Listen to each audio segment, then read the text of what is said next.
Welcome to the Dark Drip by Sigourney Bell.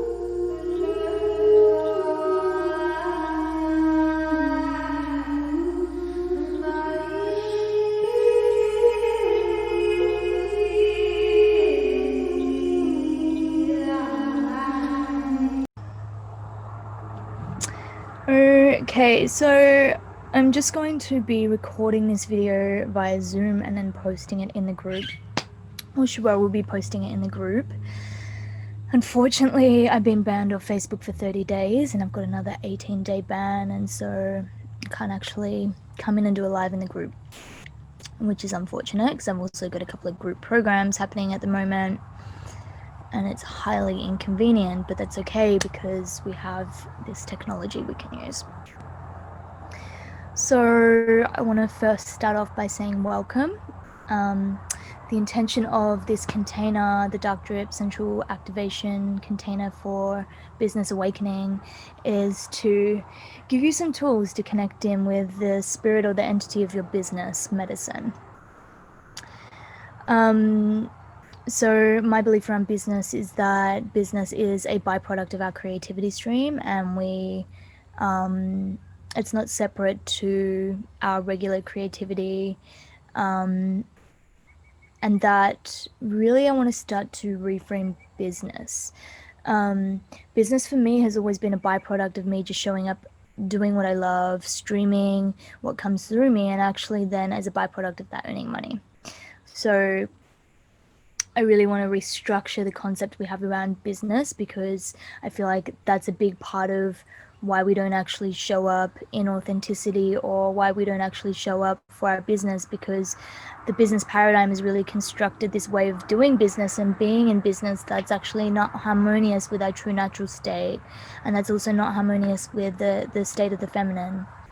So the way that I teach business is that actually when we access our feminine nature, our receptive, slow, sensitive, empathic nature, when we drop deep into the body and open the body and open our life force, particularly our ecstatic and our erotic life force, from being able to actually flow through us, when we actually allow that energy to move through us, it awakens our creativity. It streams up to our higher centers, which opens our consciousness, which opens our ability to actually access creative ideas, visions, and abundance.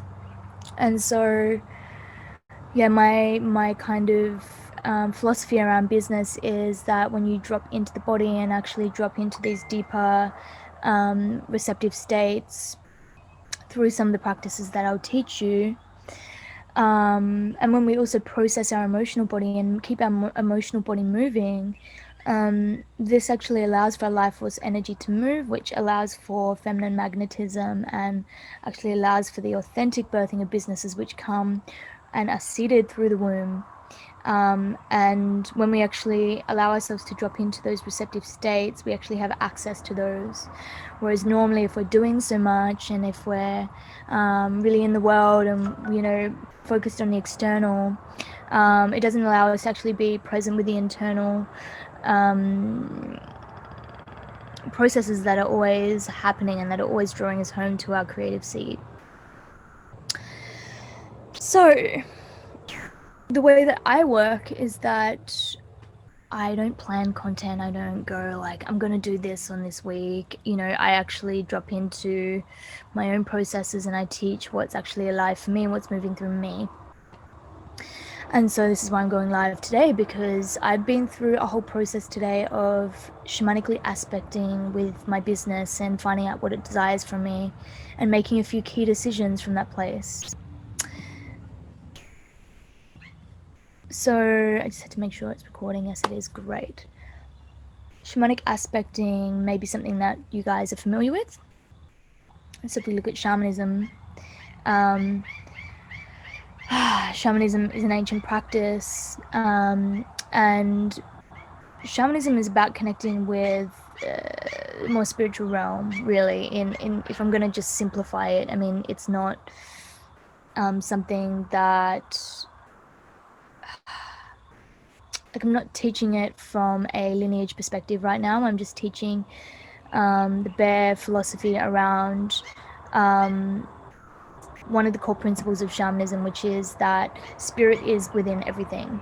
And for me, a business idea is also a spirit, actually. And when we can learn to connect to the spirit and what it's wanting to communicate with us, then we can actually um, channel our business and channel it easily, as opposed to having to push for things, because pushing comes from a state of lack of receptivity and lack of listening to that which wants to move through us. And so shamanic aspecting is a practice of actually calling in something to communicate with it. And the way that we do this is we actually create a sacred space. So set up your altar, light a candle, and you place something like a pillow in front of you, or something that represents where you're wanting this energy or this spirit to land. And what you do is you sit in stillness and you actually call that in. So, you can do this with anything. You can do this with the spirit of a person. You can do this with um, absolutely anything, because everything has spirit, right? So what we're doing here is actually we're sitting in stillness, dropping into our intention of something that it is we want to know, or maybe it is we just want to call in and connect to the entity or the spirit of our business and actually feel it. Like, one of the first things to being able to actually channel your business is to be able to feel its essence. So what is it that it activates in people, and what is its core message? What are its core values? We can't know this with our mind. We actually have to know this through the frequency of our business.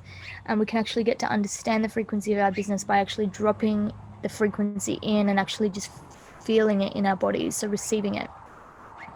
And so one practice I do when I really want to get to know something that my business is trying to communicate to me, when I'm too in my head, is actually invoke. I invoke the spirit of my business or my creative channel, and I actually just ask for permission for it to land first and foremost. And when I have that permission, I just land it in front of me, and then I either more telepathically communicate with it and ask it questions, or actually speak that. And I think actually verbally communicating it is more powerful. So I'll speak to the spirit of my business and I'll actually ask it particular questions. So today, for example, it was about a particular question I had about some people in my business. So I just I was like, what what is it I need to know about the relationship between my business and this person? Like, this person has been in my field around my business, and so what is their role? Like, what is my business desire for me to know about them? And so I did that. I called in the business and it just spoke to me, this, and it just streamed. It was easeful. And so that's the other thing I wanted to share is, like, when you get out of your own way and get out of trying to figure out the answers, and you actually invoke the answers in, it's really loud up there, and allow yourself, you actually have to like actually allow yourself to receive. So actually say, in the instance of me doing shamanic aspects, I say I'm open to receiving information. Because if we're not open to receiving, or we're not open to information coming in, then it makes it really hard for it to land. And yeah, it's like a relationship. If we're not actually open to a male penetrating us, or if we're not open to say sex, for example, then they're not going to want to come near us. Actually, they'll feel that. So unless we're open to receiving information, it's not going to come through us. And so you have to be open to receiving, and you actually have to invite that in. So I will often just put on, like, actually create a playlist. I have playlists for my different businesses that connect me to the essence and frequency of the business. And if you don't know what the essence or frequency is, invoke that shamanically. Feel it and actually create a playlist, so that when you do this practice in the future, you can play the playlist and it can drop you even more deeply into being able to feel the essence of your business. Or you may actually not need to do this practice in the end. You may actually just be able to put on a playlist and things might stream through easily. So that's my other tip for this week, is to create a playlist for your business or for your whatever your creative idea is, if you don't like calling it a business or you're not intending on, I mean, I hate the word business actually. Um, to call it whatever you desire to call it, whatever kind of word feels right. Um, so do that, create a playlist, communicate. The other thing you can do is you can swap seats. So if you're sitting there talking to your business, you can actually also sit in the seat of your business, be your business, embody it, just feel it, just drop in into meditation and start to feel how the business feels in you. Or you can even imagine yourself being a client and feel what it is for this business to actually move through you, like what it is that you're receiving from it. And you can speak back to yourself as well. You can sit in the frequency of your business and speak back to yourself and let yourself know what it is you need to know. So that's your practice for this week. And so create a playlist aspect with your business, and make sure that when you're finished you sit back in your seat and you just also close it off. So you blow out the flame, you blow out the candle, and just actually verbally say, I now release the medicine of my business, or I now release, and whatever you're releasing, and just thank the process as well. So one thing is, when you're shamanically invoking something or shamanically calling something in, is that thread then becomes open, that channel becomes open. If you don't close it off, then the information will just keep streaming, and sometimes it can keep you up at night, sometimes it can make you feel anxious. Anxiety for me is when there's a creative process happening or something happening through me and I can't be internal with it, or I can't actually attend to it and I'm too busy doing other things. So you want to actually close that channel off, unless you don't want to, of course, and you actually want to keep it open and receive more. But you've got to remember that it's open, and at some stage you do want to close it down. Otherwise, it can be a little bit ungrounding, I guess. Um, yeah, hope that helps. Feel free to comment below with any experiences that you have, or feel free to, my only way of contacting me at the moment is on Instagram. So you can message me and just let me know and share your experiences with me, which is super helpful for me to understand how something's impacted you. um, if you haven't read the Dark Drip book and set up your business altar, now's the time to do it. I suggest doing it before this practice. Yeah, it'll be far more potent if you have already done that. That's it. Enjoy.